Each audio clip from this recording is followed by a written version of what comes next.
मोदी साहब ने दुनिया को बता दिया है कि हिंदुस्तान के बगैर सर्वाइवल नहीं है। लेकिन जो तरक्की पिछले 9-9.5 साल में हुई है, इतनी शायद 73 ईयर में नहीं हुई। एक ही कारण, मोदी जी।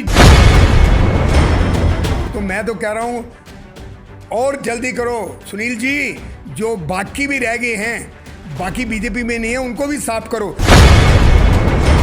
देखो, अश्विनी शर्मा ने 7 साल 8 साल प्रधानगी कर ली है। हम सबको बिठा के घरों में काफ़ी अच्छा तरीके से उसने प्रधानगी की है बीजेपी की।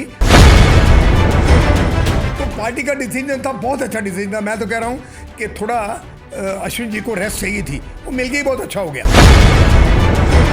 जो कैबिनेट मिनिस्टर हैं लालचंद जी, वो मेरे बहुत अजीज़ हैं, सारे मेरे दोस्त हैं। मैं तो उनको एक ही बात बोलूँगा, जहाँ हो अच्छी तरीके से काम करो। जिसके लिए आपको पार्टी ने चुना है, लोगों की सेवा करो। आपकी लोगों को बहुत ज़रूरत है। नमस्कार दोस्तों, मैं पूनम स्पीड नेशन पंजाब में आपका एक बार फिर से स्वागत करती हूं।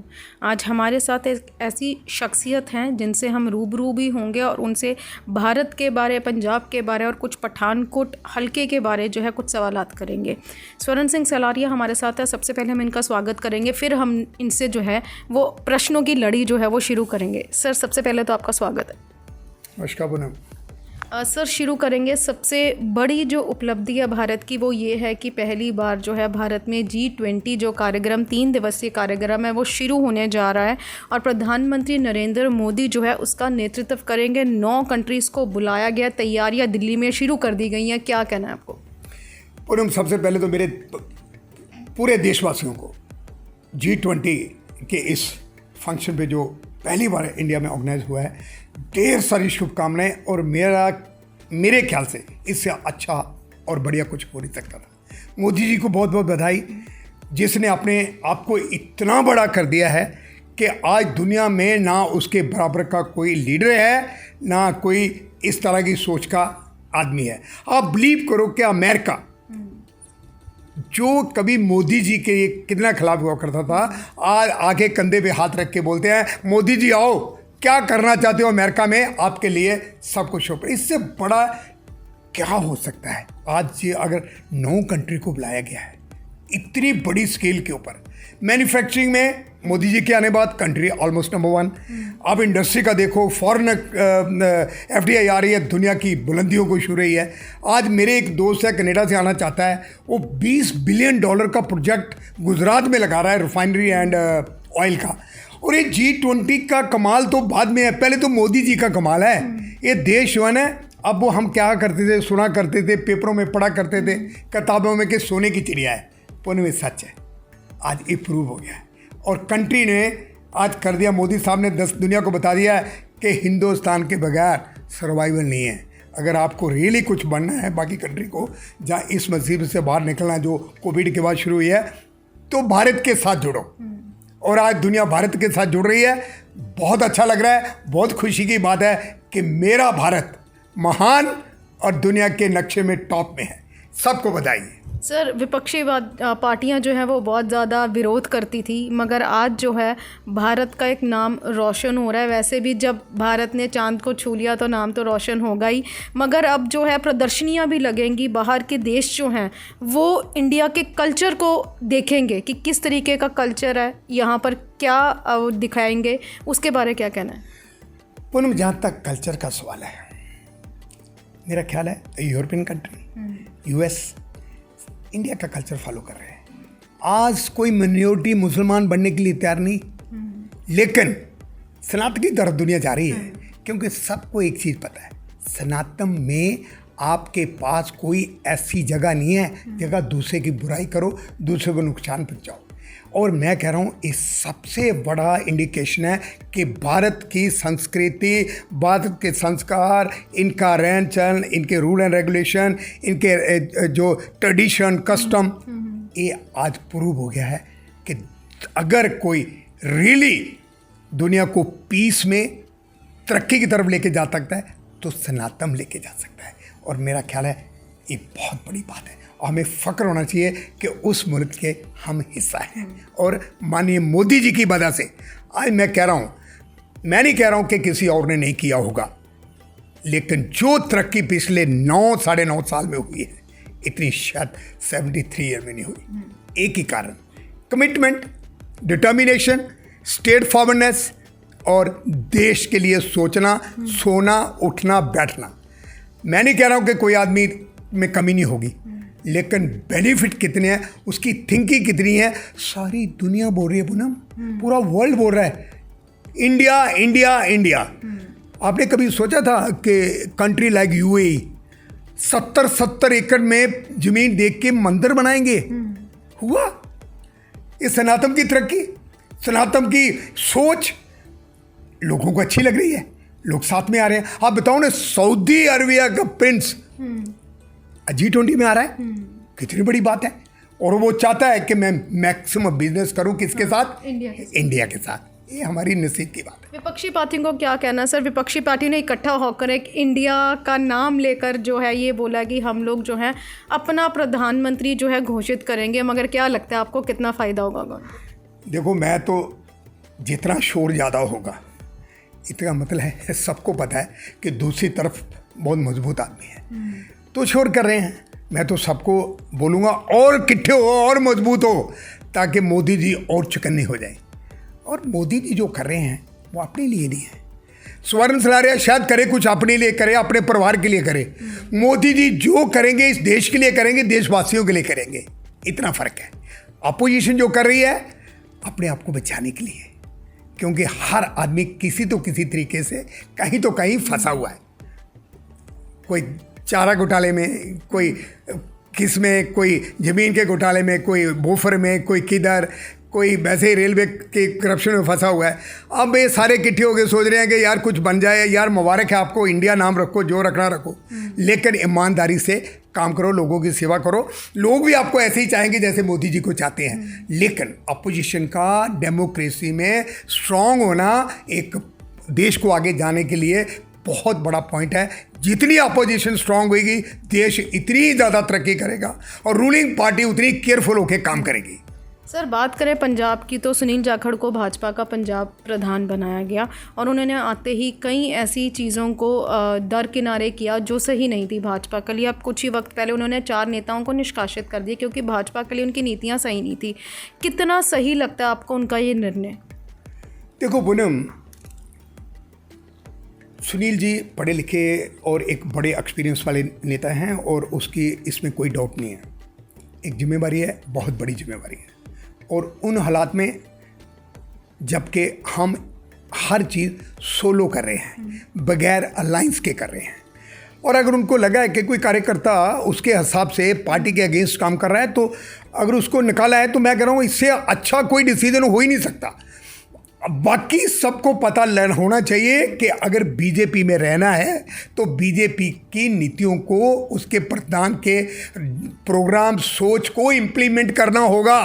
तो मैं तो कह रहा हूँ और जल्दी करो सुनील जी। जो बाकी भी रह गए हैं वो बीजेपी में सिर्फ दिखाने के लिए हैं, बाकी बीजेपी में नहीं है, उनको भी साफ करो ताकि लेसन जाए और जो बाकी वर्कर घरों में बैठ के हैं वो सब आपके साथ में आके कंधे से कंधा लगा के काम करें। मेरा ख्याल है, मेरे हिसाब से अगर उन्होंने सोचा है कि ये डिसीज़न इनको निकालने का था तो उनका डिसीज़न गलत नहीं हो सकता। और मैं उन लोगों को वार्निंग देता हूं जो पार्टी की लिए डैमेज कर रहे हैं, पार्टी के खिलाफ कोई काम कर रहे हैं, मैं तो कह रहा हूं उनके ऊपर भी एक्शन लेने की बहुत सख्त ज़रूरत है ताकि पार्टी में डिसिप्लिन आए, अनुशासन आए, पार्टी आगे बढ़े। तो best of luck Sunil Jakhar ji, बहुत अच्छा काम किया आपने। सर, अश्विनी शर्मा को उतारना पंजाब प्रधान से और सुनील जाखड़ को पंजाब प्रधान के पद पे बिठाना कितना सही डिसीजन लगता है आपको? देखो, अश्विनी शर्मा ने 7 साल 8 साल प्रधान की कर ली है, तो अभी वो खुद भी थक गया था, अभी तो कोई चेंज तो चाहिए थी, और उसने अपना टेन्योर पूरा किया है बड़े अच्छे तरीके से। अब हम सबको बिठा के घरों में काफ़ी अच्छा तरीके से उसने प्रधानगी की है बीजेपी की। अभी उसको भी दूसरे को मौका मिलना चाहिए, क्योंकि कोई एक पार्टी आदमी की पार्टी तो है नहीं है। और अश्विनी शर्मा तो पठानकोट के एमएलए भी हैं, तो मेरे ख्याल अश्विनी शर्मा को एक मौका है अभी कि वो पठानकोट के जहाँ जिन लोगों ने उस पर इतना विश्वास किया, उसको चुना है, उनके लिए काम करें। स्टेट के लिए तो बहुत हो गया। तो पार्टी का डिसीजन था, बहुत अच्छा डिसीजन था। मैं तो कह रहा हूँ कि थोड़ा अश्विन जी को रेस्ट चाहिए थी, वो मिल गई, बहुत अच्छा हो गया। आप भाजपा के राष्ट्रीय कार्यकारिणी सदस्य, आपको लगता है कि सुनील जाखड़ के साथ जो भाजपा है वो कंधे से कंधा मिलाकर चलेगी? देखो, ये डिसीजन किसी के पर्सनल नहीं है, पार्टी का डिसीजन है और हर पार्टी के कार्यकर्ता को पार्टी का डिसीजन मानना होगा। नहीं मानेंगे तो जो ही होगा, जो सुनील जाखड़ जी ने किया, निकाल के साइड में मारेगा, क्योंकि वो किसी को टॉलरेट नहीं करेगा। पहली बात, उसको पॉलिटिक्स का एक्सपीरियंस हमारे से बहुत ज़्यादा है। उसके फादर साहब इतने सीनियर लीडर रह चुके हैं, उसका परिवार दिन रात पॉलिटिक्स में रहता है। तो मेरा ख्याल है दुनिया को थोड़ा जरा चौकन्ने हो जाना चाहिए, और जो ये सोच के बैठे थे कि बीजेपी में हम कुछ भी करेंगे, कुछ नहीं होगा। सुनील जाखड़ जी, थोड़ी मेहनत करो, sky the limit, you can do it. Sir, बात करें पठानकोट की तो यहाँ पर चर्चाएं बहुत ज़्यादा हो रही हैं, आगे 2024 के चुनाव भी हैं, और सबसे बड़ी चर्चा जो यहाँ चल रही है वो चल रही है सुजानपुर हलके की। सुजानपुर हलके में दो नेता ऐसे हैं जिन्होंने कांग्रेस को छोड़कर आपका दामन थामा, और 2 दिन पहले रैली भी हुई थी। आधे एक तरफ चले गए, आधे एक तरफ चले गए। मैं बात करूँ अमित मंटू और भानु प्रताप सिंह की। दोनों गुटों में एक ही दिन पर रैली हुई, एक ही वक्त में रैली हुई, और कहीं ना कहीं विभाजन भी हुआ। तो एकजुटता की जो दहाड़े मारती है आम आदमी पार्टी, क्या आपको लगता है कि यहाँ पर एकजुटता दिख रही है? क्या कैबिनेट मंत्री लालचंद कटारू चक बीच में पिस तो नहीं रही हैं चक्की के 2 भागों में?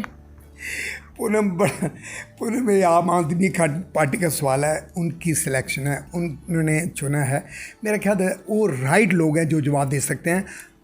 मंटू भी मेरा दोस्त है। सर, भाजपा को कहाँ देखते हो? क्योंकि आगे आप भाजपा के और एक तरफ आम आदमी पार्टी है, पंजाब में आम आदमी पार्टी की सरकार है, तो अगर एकजुटता जो है वो नहीं दिखेगी तो कहीं ना कहीं भाजपा का प्लस पॉइंट तो रहेगा ना?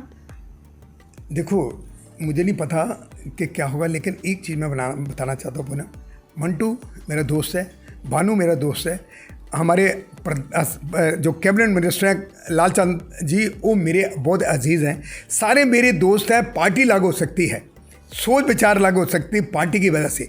मैं तो उनको एक ही बात बोलूँगा, जहाँ हो अच्छी तरीके से काम करो, जिसके लिए आपको पार्टी ने चुना है, लोगों की सेवा करो। आपकी लोगों को बहुत ज़रूरत है, इकट्ठे होकर काम करो ताकि पार्टी भी आगे बढ़े। जहाँ तक बीजेपी का सवाल है, हमें उसमें ज़्यादा इंटरफेयर करने की ज़रूरत नहीं है, क्योंकि किसी के घर में कौन क्या कर रहा है, किस तरीके से कर रहा है, मुझे बताने की ज़रूरत नहीं है, क्योंकि उनके पास बहुत सीनियर लीडर हैं, वो उनको गाइड करेंगे और वो उनकी गाइडलाइन के हिसाब से चलेंगे। मेरी तरफ से उनको इतना ही है, एज ए दोस्त, not as a BJP leader, as a दोस्त सारे इकट्ठे मिलके चलोगे, जनता भी खुश रहेगी, आप भी खुश रहोगे। केले केले चलोगे, सबका नुकसान होगा। बीजेपी वाले तो हमेशा खुश होंगे, क्योंकि अगर आप लाग होगे तो बीजेपी को तो फायदा होगा। सर, स्वर्ण सिंह सिलारिया ने पहली बार बड़ा मैनिपुलेटिव आंसर दिया, दोस्त कर दिए सबको, आम आदमी पार्टी के लोगों को। नहीं, सच्ची मैं तो कह रहा हूँ, मेरे तो वो मेरा कैबिनेट मिनिस्टर है, तो मेरा मंत्री है, आपका बाद में है, पहले वो मेरे एरिया का मंत्री है, तो मेरे लोगों को अगर वो सेवा नहीं करेगा तो सवाल ही पैदा नहीं। और मंटू और भानु दोनों मेरे भाई हैं, वो पार्टी कोई भी हो, मैं तो मेरे वो छोटे हैं, तो मैं तो एडवाइस करूंगा कि यार मिलके चलो, अच्छा काम करो, उसी में भलाई है आपकी भी और जनता की भी। धन्यवाद। भाजपा को कहाँ देखते हो आप? भाजपा फिट एकदम, मोदी साहब दुनिया के बेहतरीन, सबसे अच्छे, सबसे बड़े लीडर हैं, और उसके हम मेंबर हैं उस पार्टी के जिसकी आज दुनिया लोहा मानती है। इससे अच्छा नसीब और पूनम क्या हो सकता है? भारतीय जनता पार्टी के कार्यकर्ताओं को तो ये सोचना चाहिए कि हमें सेंटर में, आज भी मैं गारंटी के साथ बोल रहा हूँ कि जो मर्जी कर ले कोई, मोदी जी को हराना एक किसी के बस में नहीं है। मोदी जी जब तक जिंदा हैं वो इस मुल्क के प्राइम मिनिस्टर हैं, और इस मुल्क की खुशकिस्मती है कि ऐसा इंसान को वो चुन रहे हैं जो 24 घंटे में से 24 घंटे इस देश की भलाई के लिए, देश की लोगों की भलाई के लिए सिर्फ सोचता है, उठता है तो भी, जागता है तो भी। और मैं भगवान को बोलूँगा ऐसे इंसान को लंबी उम्र दे, ताकि जो देश में प्रॉब्लमें थी सारी ख़त्म हो जाए और सनातन तरक्की पे जाए। That's it, nothing more than this. Sir, last सवाल है स्वर्ण सिंह सिलारिया का खुद का। जन सेवा फाउंडेशन भी खोली, लोगों की सेवाएं की, और सबसे बड़ी बात है जो चर्चा का विषय है कि स्वर्ण सिंह सलारिया ऐसे लोगों को बुला रहे हैं पठानकोट के क्षेत्र में जिनका यहाँ पर आना ही संभव नहीं है। चाहे हम स्वामी रामदेव जी की बात करें, अब बागेश्वर बाबा जो हैं वो भी यहाँ पर आ रहे हैं, सनातन को ऊपर लेकर जा रहे हो। आप क्या कहना है आपको इस चीज़ को लेकर? पूनम, बहुत अच्छा सवाल पूछा है। मैं हिंदुस्तान में रहता हूँ, मैं सनातन के बगैर तो हिंदुस्तान में जगह नहीं है, क्योंकि ये मुल्क बना था हिंदुइज़्म के लिए। और दूसरी कोई अगर बोले कोई बात तो मैं तो हर आदमी को रहने का हक है, लेकिन सनातन नंबर 1 पे। और मैं कह रहा हूँ जो लोग इधर आ रहे हैं उनकी ज़रूरत भी है। ये हल्का गुरदासपुर लोकसभा बहुत पिछड़ा हुआ एरिया है, इधर हर चीज़ की ज़रूरत है, हेल्थ केयर की ज़रूरत है, एजुकेशन की ज़रूरत है, ऐसे महान शख्सियत को आने की ज़रूरत है ताकि मेरे लोगों का भला हो, उनको अवेयरनेस आए। अगर मैं कह रहा हूँ लाइक बागेश्वर बाबा जी का प्रोग्राम शायद ये पहली बार नॉर्थ इंडिया में होने जा रहा है, इससे बड़ा और क्या हो सकता है। और सनातन के लिए तो मैं कह रहा हूँ इससे बड़ा तो कुछ भी नहीं हो सकता। उसके बाद अगर स्वामी रामदेव जी की बात करो तो उसने दिया ही दिया है जनता को, और जो उसने दिया है अगर स्ट्रिक्टली उसको फॉलो किया जाए तो किसी अस्पताल में किसी को जाने की ज़रूरत नहीं है। आराम से अपनी ज़िंदगी आप जी सकते हो, योग करो, जो कहता वो करो, कोई प्रॉब्लम नहीं है। इसके अलावा हमारे ब्रह्म ऋषि कुमार स्वामी जी वो भी आ रहे हैं इस एरिया में। मैं कह रहा हूँ वो भी सनातन किससे जुड़े हैं, क्योंकि हिंदू कंट्री है तो सनातन तो नंबर 1 पे होगा। और अब तो आपको मुबारक हो कि देश नो मोर इंडिया, इधर भारत, और भारत के भारत निवासी होने से हमें फ़ख्र है, सनातन होने पे हमें फ़ख्र है। और जो लोग हिंदुस्तान में रहते हैं इसी सोच के साथ रहें तो देश भी आगे बढ़ेगा, हम भी आगे बढ़ेंगे। और सलारिया साहब के गुरदासपुर एरिया, इधर मैं पढ़ा हूँ, पला हूँ, बड़ा हुआ हूँ, मेरे फादर फ्रीडम फाइटर रह चुके हैं, मैं मेहनत कर रहा हूँ। मैंने सलारिया दान सेवा फाउंडेशन इसलिए बनाई है कि मैं हेल्थ केयर कम प्राइस में बेहतरीन हेल्थ केयर हर परिवार में, जो कभी सोचा नहीं था कि मैं अस्पताल में जाके इलाज करवा सकता हूँ, वो white medical college and hospital में 24 घंटे सर्जेरियन डिलीवरी 9,500 से 1 रुपया ऊपर नहीं होगा। ये पहली बार शायद ये हिस्ट्री में हुआ होगा। मेरे सब भाइयों बहनों के लिए ये white medical college and hospital खुला है। बाकी सर्जरी का पैकेज कितनी बड़ी हो पूनम, 19,500 से 1 रुपया ज़्यादा नहीं होगा। ये मेरे परिवार बेचारे घरों में सड़ जाते थे, क्योंकि वो यही सोचते थे कि अस्पताल के लाखों में जाएगा। तो इससे बड़ी सेवा मेरे हलके में, क्योंकि मैं तो उस परिवार में पैदा हुआ हूँ जहाँ सेवा भावना जैसी चीज़ें हम लेके चले हैं। और स्वर्ण सलारिया आज 1,15,000 मेंबर मेरे तैयार हो जाएंगे और 15 दिन के अंदर हर परिवार से 1 मेंबर है। तो आज 5.5 लाख घर के मेरे परिवार के मेंबर हैं। तो अगर मैं 5.5 लाख की सेवा मैं कर रहा हूँ, बाकी कुछ गवर्नमेंट कर दे तो इस हल्के का भला हो जाए। और हेल्थ केयर से बड़ी कोई सेवा नहीं है। दिस इज पूनम, यही है। स्वर्ण सलारिया पहले भी आपकी सेवा में था, आज भी है, आने वाले टाइम में भी रहेगा। तो ये थे स्वर्ण सिंह सलारिया हमारे साथ, जिन्होंने कहा कि सेवा भाग ही उनका लक्ष्य है और सेवा भाव भी वो करते रहेंगे चाहे कुछ भी हो जाए। ऐसे ही और इंटरव्यूज़ को देखने के लिए आप स्पीड नेशन पंजाब के साथ जुड़े रहें। हमारे फेसबुक पेज को लाइक करें और यूट्यूब को सब्सक्राइब ज़रूर करें। धन्यवाद। Education embraces not only facts but also values. It inculcates such good practices which may reveal our qualities and perfections in every sphere of life. We, as a part of A&M Institute, empower knowledge with practical approach. Students can accumulate knowledge and information from wide range of books, journals available in the library. We also nurture the skills of our future managers by the use of well-equipped and furnished laboratories. A&M Group of Institutes endeavors to impart such value-based education to our students. We welcome you all to A&M Group of Institutes, Pathankot.